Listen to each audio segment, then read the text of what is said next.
Ce qui émerge aujourd'hui, c'est de parler du people pleasing et de comment sortir du people pleasing pour cultiver des relations saines. Donc dans un premier temps, je vais définir qu'est-ce que c'est exactement le people pleasing et quels sont les bénéfices à sortir de ce mécanisme.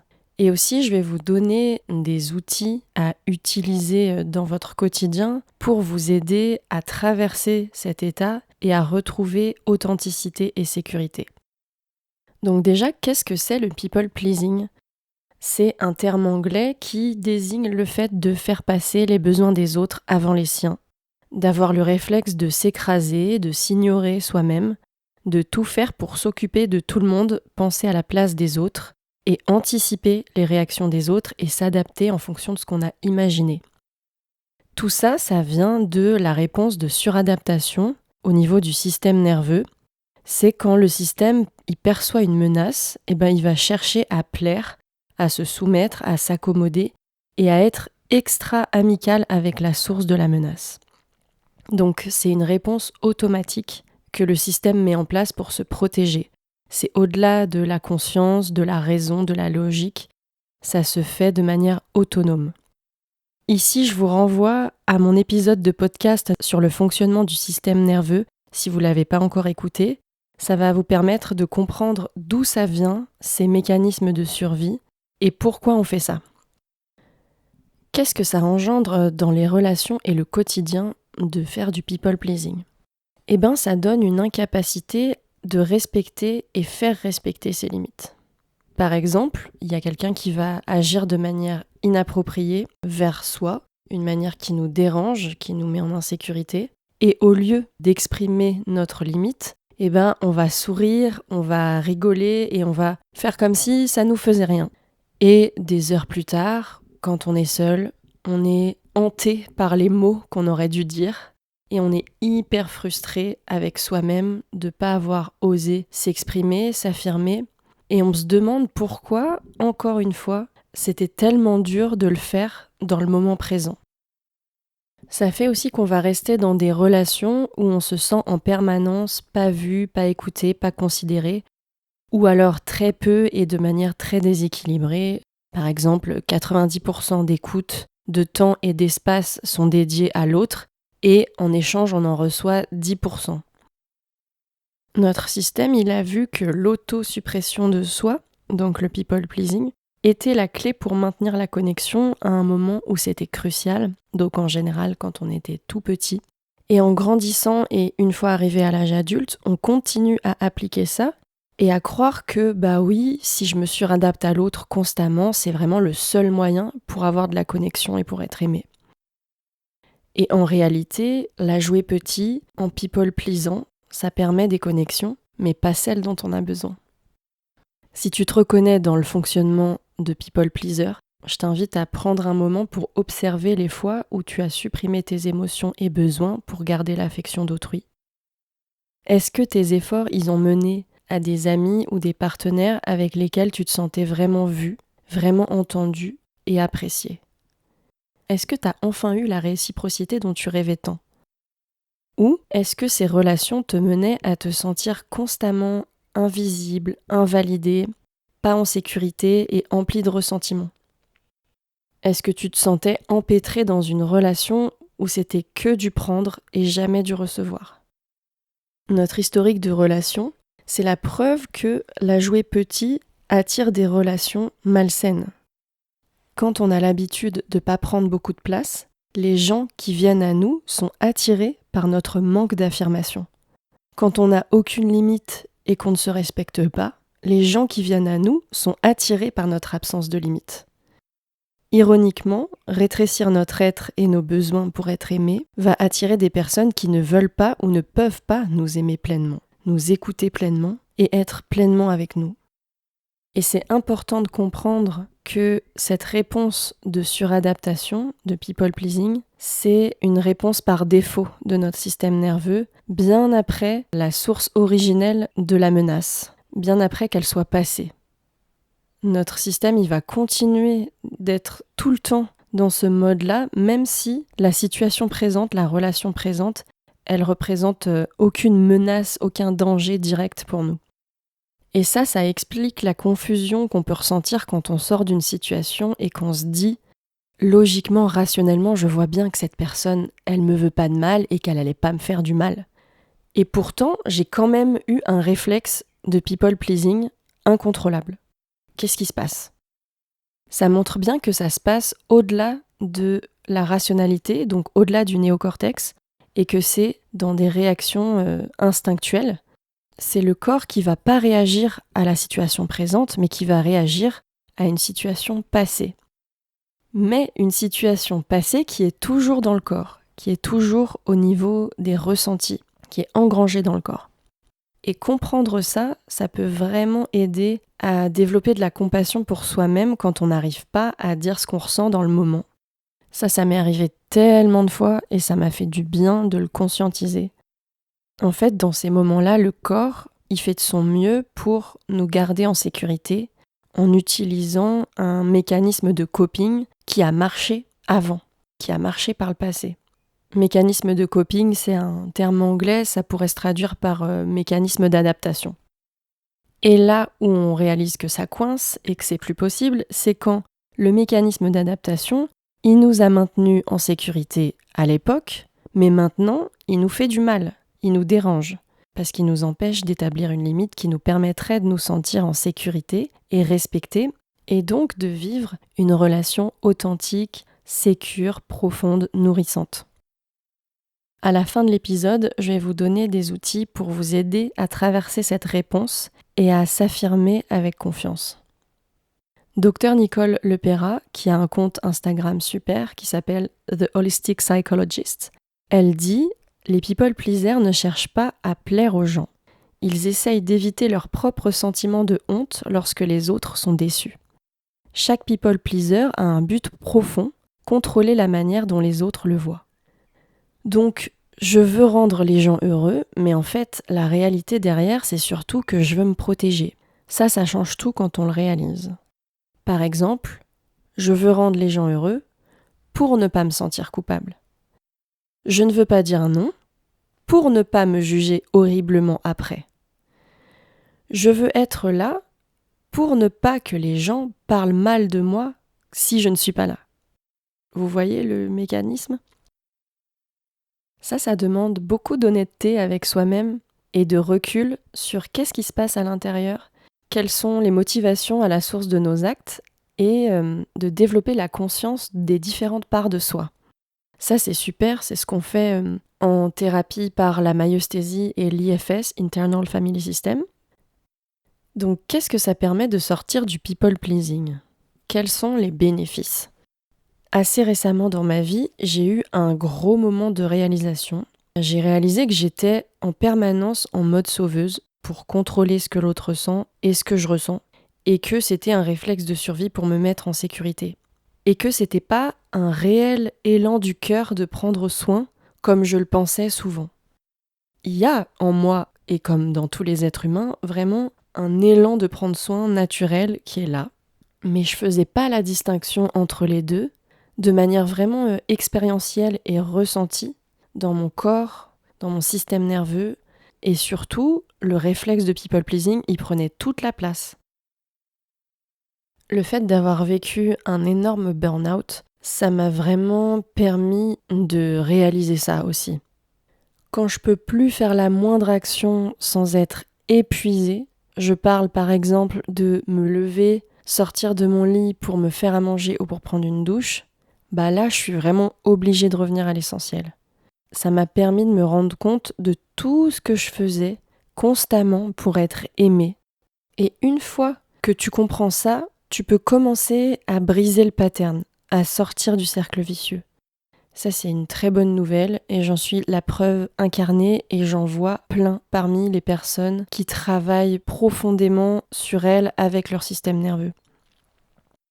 La vérité, c'est que les adultes sont capables de traverser la déception. T'as pas à plaire à tout le monde, tu es ici pour être authentiquement toi. Et c'est comme ça que tu peux cultiver des relations saines et sans ressentiment. Parmi les bénéfices, il y a le fait d'arrêter d'en vouloir aux gens. En fait, quand on a du ressentiment, qu'on en veut à la personne, Par exemple, on se dit « mais c'est pas possible avec tout ce que j'ai fait pour elle ». Vous voyez, ça c'est une phrase qui revient beaucoup chez les people pleasers.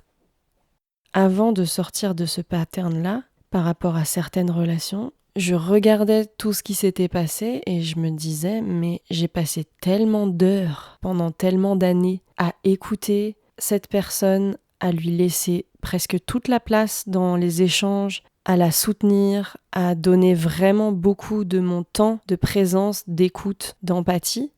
Et j'ai si peu en retour. Et c'est si dur d'avoir un tout petit peu. Je vois que c'est pas possible pour la personne. Et je me sens en colère. Et en fait, ça, c'est un signe très intéressant que j'ai dépassé mes limites. Donc maintenant que j'ai réalisé ça, si je veux goûter la paix dans mes relations et la réciprocité, c'est vraiment nécessaire que je ne dépasse pas mes limites, que je reste en moi. Les limites, c'est ça aussi. C'est pas des barrières pour repousser les autres, c'est avant tout des contours pour se garder à l'intérieur. Ça nous permet de rentrer à la maison.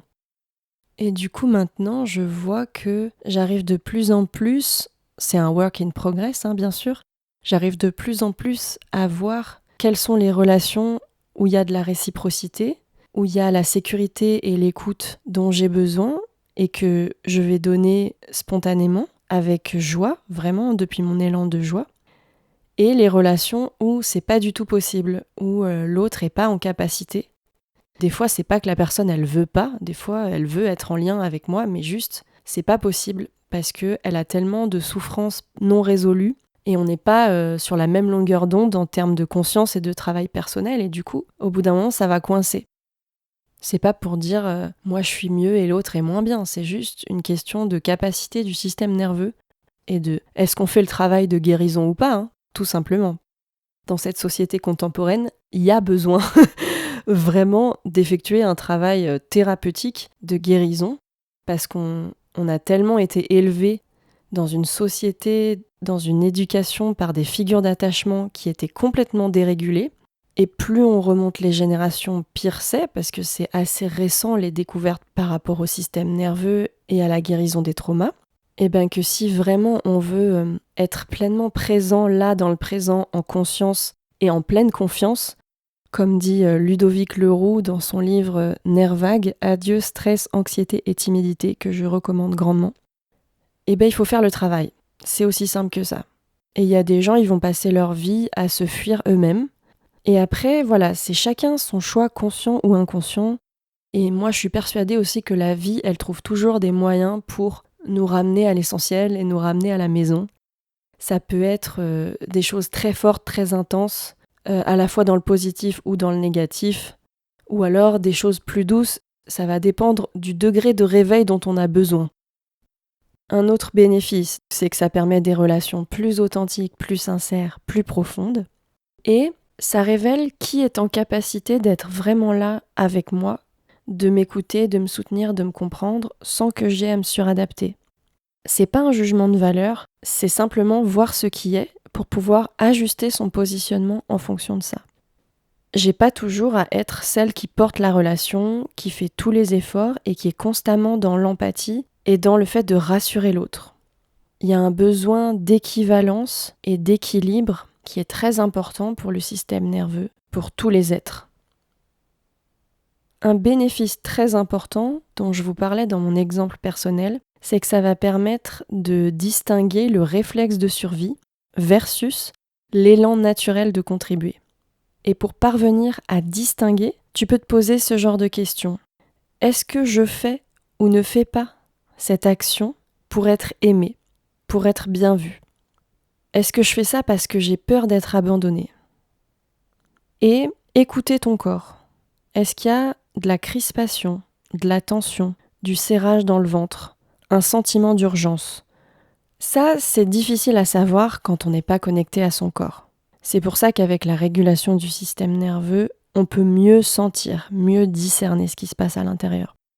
Et quand on a passé des dizaines d'années en dissociation, ça prend du temps. C'est pour ça que j'invite à beaucoup d'indulgence et de titrage. Le titrage, ça vient d'un terme en chimie C'est quand on mélange une solution à une autre en versant goutte par goutte, vraiment petit à petit, parce que si on versait tout d'un coup, ça le ferait pas du tout. Tu peux te demander, est-ce que c'est plus fort que moi ? Est-ce que je me précipite sans réfléchir ? Après coup, quand tu es plus au calme et que tu as envie de résoudre une situation qui te convient pas, et encore plus quand ça se répète dans ta vie, de te dire, tiens, la manière dont je me suis comportée, est-ce que j'avais la sensation que c'était plus fort que moi, en fait, que ça se faisait tout seul ? Tout ça, ce sont les signes que c'est ton réflexe de survie qui est en action. D'autres questions que tu peux te poser, c'est, est-ce que ça vient d'un élan joyeux ? Est-ce que quand je fais ça ou ne fais pas ça dans mon corps, ça s'ouvre, ça se détend, ça donne de l'énergie, il y a une chaleur agréable. Ça part d'une sensation paisible en fait. Il n'y a pas d'urgence. Ça se fait naturellement, il n'y a pas à forcer. Ça permet de distinguer les deux en fait. Quand il y a la détente, ça montre que ça part d'un élan naturel de joie à contribuer. Ça montre que ça part de notre état vagal ventral. Donc là encore, je vous invite à écouter l'épisode 6 pour avoir la définition derrière les termes techniques que j'emploie. Vous aurez toutes les bases de connaissances du système nerveux. Et ça, vraiment, pour moi, c'est le cheat code de la vie, en fait. C'est le mode d'emploi du fonctionnement humain et relationnel que j'aurais bien aimé avoir beaucoup plus tôt.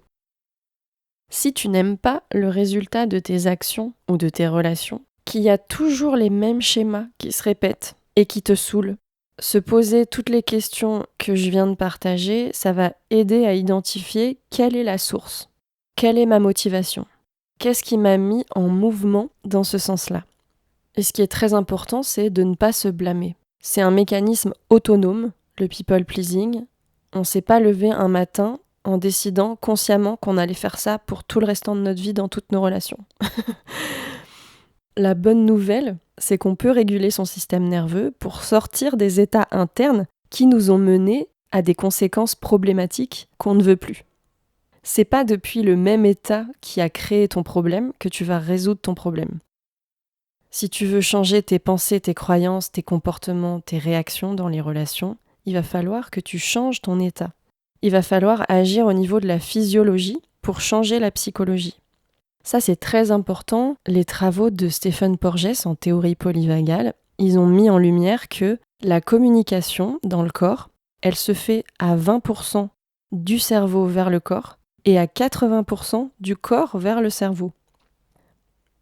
Mais vu qu'on n'a pas appris à se sentir à l'aise avec nos émotions, à écouter notre corps, à connaître notre système nerveux, on a peur de ce qui se passe en nous et on se fuit et du coup, on renforce tous les schémas qui nous pèsent au quotidien. Donc, quels outils concrets sont à votre disposition pour pouvoir sortir du people pleasing, pour pouvoir traverser la réponse de suradaptation de votre système ? Premier outil, c'est le fait de s'extraire de la situation, si c'est possible. Le fait de prendre du recul, de prendre une distance saine. Parce que quand on est en mode people pleasing, notre corps il perçoit le présent comme une situation hyper menaçante, même si c'est pas le cas. Donc la meilleure manière d'interrompre cette réponse, c'est de temporairement se retirer de l'interaction. Suffisamment longtemps pour pouvoir se rappeler que, en fait, oui, on est bien en sécurité. Et se le rappeler pas que dans le mental, encore une fois. Se le rappeler dans le corps, le sentir dans le corps, dans le système nerveux. Et après, ça va nous permettre de pouvoir établir un plan en conscience sur comment avancer. Par exemple, si vous êtes en interaction avec quelqu'un au restaurant ou au travail, ça peut être de sortir dehors prendre l'air ou d'aller aux toilettes, mettre de l'eau fraîche sur votre visage, prendre le temps de sentir le contact de vos mains, du sol sous vos pieds, prendre le temps de faire du shaking aussi si vous êtes tranquille, de secouer vos bras, vos jambes, bouger vos épaules, respirer en allongeant l'expiration pour activer le parasympathique qui permet le relâchement. Et ça peut être aussi de prendre de la distance par rapport à une relation, de prendre du recul, de ne plus la nourrir comme avant, voire pas du tout. Ça va dépendre de la situation et de la relation et de l'intensité de l'activation. Voilà, mais ça va être tout ce qui est sortir de la situation et prendre du recul. L'outil numéro 2, ça va être la régulation du système nerveux en temps réel. Pour pouvoir comprendre la réponse de people pleasing, il faut comprendre qu'est-ce qui se passe dans son système nerveux. Et quand on comprend ce qui se passe et qu'on reconnaît « Ah oui, là je suis en état d'activation », et bien là notre tâche c'est de faire un pas spécifique, une action tangible pour signaler à notre système nerveux « Ok, je suis là, je suis en sécurité ». Un des signaux les plus simples qui m'a déjà aidé plusieurs fois, c'est de sentir mes fesses sur la chaise, de sentir le contact et de vraiment prendre un moment pour s'ancrer profondément dans le corps. La chaleur aussi, ça fait du bien. Le contact avec une tasse chaude, boire une boisson chaude, un radiateur, une bouillotte, ou la présence d'une personne ou d'un animal de compagnie. Et ça peut être aussi de parler, de s'adresser aux parts de nous qui se sentent en insécurité, à nos enfants intérieurs, quel que soit leur âge, et de lui dire « Je suis là, je suis ici et maintenant, et je suis en sécurité ». Et on peut faire ça en posant délicatement sa main sur son cœur et en sentant le contact, la chaleur et en envoyant par ce contact de la présence, de la douceur, de l'amour, de la chaleur. C'est ce qu'on appelle un contact vagal. Rien qu'une main sur le cœur, vous voyez que c'est totalement accessible et simple à faire dans le quotidien. Et ça paraît très simple. Il y a une part de nous qui peut être dubitative. Mais en fait, c'est des outils très profonds pour amener une sensation de sécurité dans le moment. Un autre outil qui peut vous aider si vous avez vraiment du mal à être dans votre corps, c'est d'utiliser vos 5 sens pour vous ancrer dans le moment présent. Donc par exemple, en prenant le temps de regarder l'environnement autour de vous d'une manière très lente, en passant vraiment 30 secondes sur différents objets, et se concentrer aussi sur les odeurs, sur les sons. Et l'outil numéro 3, c'est de récupérer l'accès à sa colère. Dans le langage du système nerveux, on appelle ça l'agressivité saine. Pete Walker, qui a vraiment beaucoup travaillé sur la réponse de suradaptation, il écrit que c'est normal de sentir une sensation de deuil et de perte pour tout le temps qu'on a passé à se suradapter et à people pleaser. Moi-même, je sais. Ce deuil, il va permettre de libérer la colère saine, l'agressivité saine, qui permet de retrouver une réponse de combat saine, qui est la base de l'instinct de l'autopréservation, de l'autoprotection. La plupart d'entre nous, on a appris à avoir peur de notre colère, parce qu'on ne sait pas ce que c'est la colère saine en fait. On a surtout vu de la colère réprimée ou supprimée, et du coup, on a vu les conséquences négatives de tout ça comme étant la colère. En fait, la colère saine, c'est cette énergie puissante qui est en chacun de nous et qui est un profond moteur de changement. Elle permet vraiment de dépasser les obstacles, de rectifier les injustices et de créer des meilleures conditions pour soi-même et pour les autres. Sur le moment, ou quand on prend du recul, ou une fois que l'interaction elle est passée, on peut se rappeler d'aller intentionnellement rencontrer notre colère pour pouvoir bénéficier de sa force motrice et source de motivation. La colère, c'est vraiment un important outil de transformation. C'est la messagère que quelque chose ne va pas, qu'on a besoin de préserver nos limites, de respecter nos valeurs et notre intégrité. Savoir l'écouter, la guider et l'utiliser, ça permet de récupérer son énergie et son pouvoir d'action vers une vie meilleure, vers la réalisation de nos aspirations.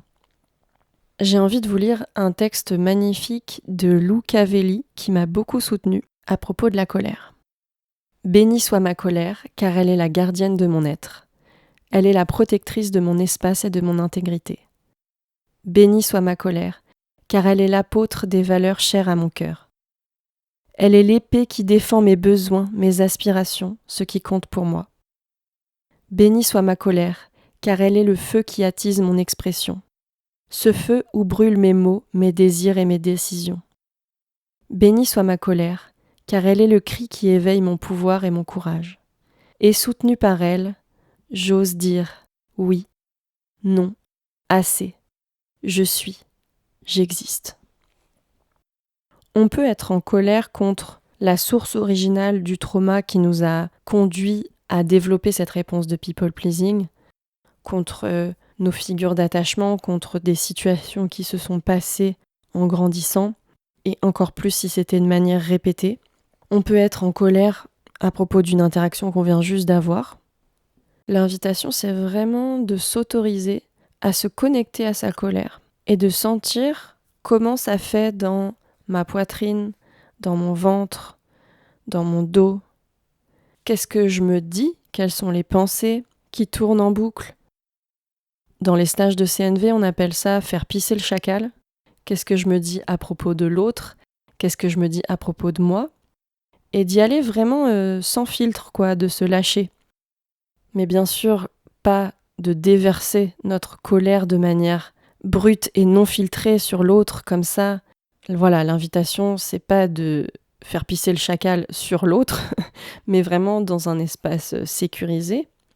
Et si c'est dur à faire seul, c'est là que c'est important de demander de l'aide à quelqu'un qui peut écouter et accueillir avec empathie pour nous aider à traverser cette étape et à accéder à l'énergie bénéfique qu'il y a en dessous pour transformer la situation, accéder à nos besoins et s'exprimer depuis un endroit qui est plus en paix et en conscience et où il y a moins d'enjeux, où on ne fait pas peser sur l'autre toute la responsabilité de ce qu'on ressent. Et où on est en capacité de voir l'humanité de l'autre aussi et d'avoir de l'espace pour elle. En fait, l'invitation, c'est vraiment de voir la colère comme le fuel qui va nous donner le pouvoir d'agir de manière très ancrée, solide et alignée pour le respect de nos limites et de refuser ce qui est malsain au service de la vie en soi et du coup en les autres. Ça va nous aider à sortir des relations et des schémas toxiques et nous permettre de refuser d'être maltraités. Ça permet d'arrêter de donner aux autres des excuses pour justifier leur comportement et de demander à ce qu'ils fassent mieux. Après, s'ils en sont capables ou pas, là c'est leur part. Mais en tant que people pleaser, c'est important d'entendre que tu n'as pas à payer le coût émotionnel et physique de leur souffrance non résolue. Et pour terminer cet épisode, j'ai envie de parler de l'autocompassion, qui est vraiment l'outil le plus requis pour sortir du people pleasing et cultiver des relations saines. Parce que crois-moi, je suis très familière de la frustration en lien avec le people pleasing. Je sais ce que c'est de se taper dessus après parce que j'ai pas osé parler. Je connais la douleur que c'est de sentir que je ne suis pas en capacité d'être mon propre soutien, d'être là pour moi-même. Je connais la dissonance incroyable de sentir quelque chose à l'intérieur, mais d'agir d'une manière complètement différente à l'extérieur. Et la frustration que ce soit plus fort que moi en fait, d'avoir aucun contrôle là-dessus. C'est pour ça que ça me fait tellement du bien d'explorer la connaissance du système nerveux et que j'en parle beaucoup autour de moi parce que ça permet de récupérer son pouvoir personnel. C'est important de savoir que c'est difficile de naviguer dans des transitions relationnelles quand on sort du mécanisme de people pleasing. Ça peut mener à l'arrêt de relations amoureuses ou amicales ou à la transformation et ça peut prendre du temps. Ça peut être inconfortable ou même être un très gros deuil quand on réalise que l'autre ne peut pas être avec notre soi authentique et quand on réalise qu'on a soi-même sacrifié beaucoup et accepté beaucoup de choses inacceptables, quand on réalise que la relation elle est trop chargée, elle est trop imprégnée d'attentes irréalistes et de dettes. Ces derniers temps, je traverse beaucoup de deuil et de colère et j'accueille l'immense tristesse, la profonde tristesse et déception qui est derrière par rapport à tout ce que j'ai pas reçu et dont j'ai besoin et dont j'aurais eu besoin en termes d'écoute, de présence, d'empathie, de considération, de co-régulation. J'ai réalisé à quel point ça a commencé extrêmement tôt dans ma vie et je chemine dans le deuil de tout ça. Et c'est pas facile. C'est vraiment pas facile de réaliser que mais je pensais être vue, j'ai espéré plein de fois être vue être considérée. Et en fait, non. C'était pas du tout possible pour l'autre, ou alors juste un tout petit peu. Et c'est pas forcément une question de volonté. Des fois, même avec toute la bonne volonté du monde, la personne, elle était juste pas en capacité. Parce que système nerveux surchargé, absence de regard intérieur, de travail personnel, de conscience des différentes parts de soi, de ces états du système, et tellement d'insécurité et de souffrance non résolue que forcément c'est pas possible d'être ouvert à l'autre et disponible à la relation. Et donc c'était pas possible de me voir. Et souvent moi j'ai eu la position de celle qui voit ce qui se passe pour l'autre, celle qui soutient, qui accueille, qui rassure, et qui du coup bascule dans le côté sauveuse et dans je fais tout le travail à la place de la personne et j'essaye de lui faire prendre conscience et je donne tellement de temps et d'énergie pour elle, mais en fait ça marche pas parce que je peux pas prendre sa part et en plus moi ça finit par m'épuiser, me vider et après j'en veux à l'autre parce qu'il n'y a aucune réciprocité dans la relation et j'en peux plus d'être toujours the bigger person comme on dit en anglais. Moi aussi, je suis humaine, moi aussi j'ai des émotions, des besoins, et moi aussi des fois, j'aimerais bien être petite et qu'on prenne soin de moi et qu'on me voie. J'ai réalisé que j'ai jamais vraiment pu être petite avec les personnes qui étaient censées être les plus grandes, donc avoir plus de conscience et être là pour moi, pour me co-réguler, pour me soutenir. C'était l'inverse, c'était moi qui faisais ce travail-là, mais j'avais aucun moyen. Donc c'était la galère et c'était pas à moi de faire ça. Et du coup j'ai appris moi à m'écraser, à m'ignorer et à pas montrer ma vulnérabilité. Du coup c'est dur ce travail de deuil et en même temps c'est vraiment bénéfique et guérisseur parce que maintenant je vois que de plus en plus je peux tout de suite voir qu'est-ce qui me respecte et qu'est-ce qui ne me respecte pas et éviter de finir par arriver à des extrêmes et d'être souvent celle d'ailleurs qui tire la sonnette d'alarme pour que soit l'autre se réveille, soit si la personne veut pas se réveiller, qu'elle me fuit, ce qui est arrivé plein de fois. Mais j'ai plus envie d'en arriver à des situations pareilles où moi je suis vraiment extrêmement blessée et au bout de ma vie. J'ai plus envie d'être celle à qui on vient parler que quand ça va pas, que quand on a besoin de quelque chose. Ça aussi, ça m'est beaucoup arrivé que les personnes me voient, mais en partie, et voient certaines choses de moi, certaines capacités, et s'en servent, mais pour le reste, il n'y a aucune présence, il n'y a aucun engagement social. Ça fait que je finis par me sentir utilisée. Vu que j'ai beaucoup été dans le people pleasing, je m'en rendais pas compte tout de suite. Là, avec le recul, je m'en rends compte, et pareil, j'ai plus du tout envie de revivre ça. Je souhaite à personne de vivre cette sensation de pas être un être humain, mais d'être juste un objet dont on se sert pour se faire du bien. C'est le propre de l'abus, en fait. Il n'y a pas que pour l'abus sexuel. C'est un abus aussi émotionnel, psychologique, spirituel. Maintenant, c'est plus possible. Je sens que c'est très clair dans mon système, que j'ai une gardienne intérieure qui est bien là, que j'écoute beaucoup plus tôt, qui va tout de suite me dire « là, ça pue, là, ça sent bon, là, avec cette personne, tu peux y aller, là, elle, non, elle est pas là en fait. » Voilà, maintenant tout ça c'est beaucoup plus clair. Ça permet d'assainir mes relations. Et en même temps, voilà, c'est pas facile et c'est un gros deuil parce que je me rends compte que j'ai très peu de relations où je sens que je peux vraiment compter sur l'autre. Voilà, donc je vous partage cet exemple très personnel pour illustrer à quel point c'est normal de vivre de la colère et beaucoup de deuil et de tristesse quand on entame un chemin de guérison et qu'on travaille avec son système nerveux, parce que tout devient plus clair. Et en même temps, c'est tellement soulageant et tellement bénéfique et tellement porteur, une fois qu'on voit tout ça, pour ramener de la conscience, de l'alignement et de la vie dans sa vie quotidienne et dans ses relations. Ça me fait penser à une citation de Ludovic Leroux que j'aime beaucoup, qui dit « J'ai décidé de ne plus vivre comme un être conditionné, mais plutôt comme un être instinctuel, au plus proche du présent, et de ne pas répéter le passé. » C'est là que c'est important de savoir que c'est normal de people pleaser quand on traverse des situations qui déclenchent une vieille réponse de survie. Et que c'est possible de le voir et d'en sortir. C'est des vieux patterns qui sont ancrés profondément et avoir de la compassion pour soi-même, c'est absolument vital quand on apprend à travailler avec eux, à naviguer à travers eux pour en sortir. J'aime bien me rappeler que le fait de me suradapter, de people pleaser, c'est un signe que mon corps, il essaye désespérément de me maintenir en sécurité. Et que lui, il s'accroche bec et ongle aux vieux mécanismes de protection qu'il a connus et qui ont marché. Et j'aime me rappeler que mon travail, c'est de gentiment, doucement, avec beaucoup de compassion, lui montrer une nouvelle manière. C'est carrément une reprogrammation cérébrale parce que ça va créer des nouveaux chemins neuronaux qu'on n'avait pas avant. Ce que j'ai dit plusieurs fois à certaines amies en leur parlant de tout ce que je vis là, depuis 1 an surtout, sur mon chemin de guérison profonde avec le système nerveux, c'est que j'ai l'impression de refaire toute mon éducation, de m'offrir toute l'éducation et les outils que j'ai pas reçus en fait.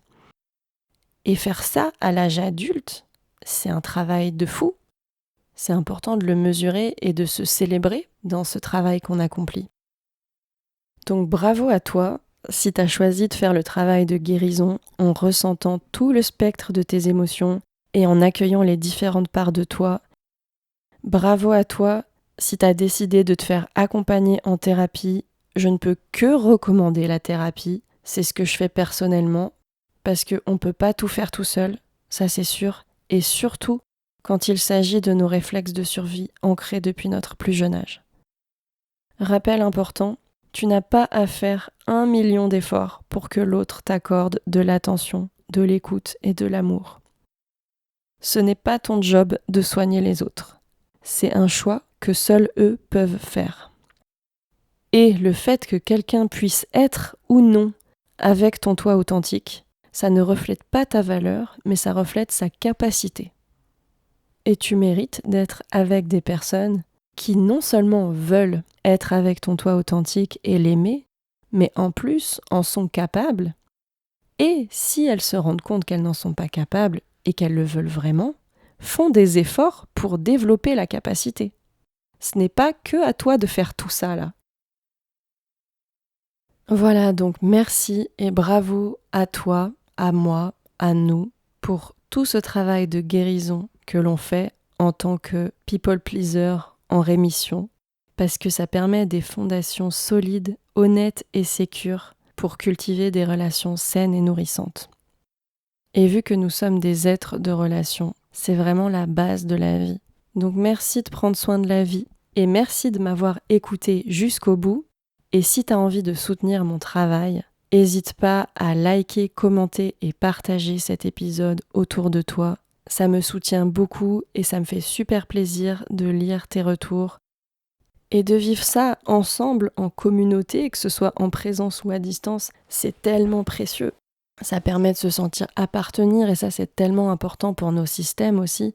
Et ça me renvoie au chapitre Guérison et communauté du magnifique livre Réveiller le tigre de Peter Levine que je vous recommande énormément. Voilà, donc merci pour cette communauté que nous formons ici et aussi sur mon compte Instagram Mystique Atypique. Je vous souhaite tout le meilleur et je vous dis rendez-vous au prochain épisode.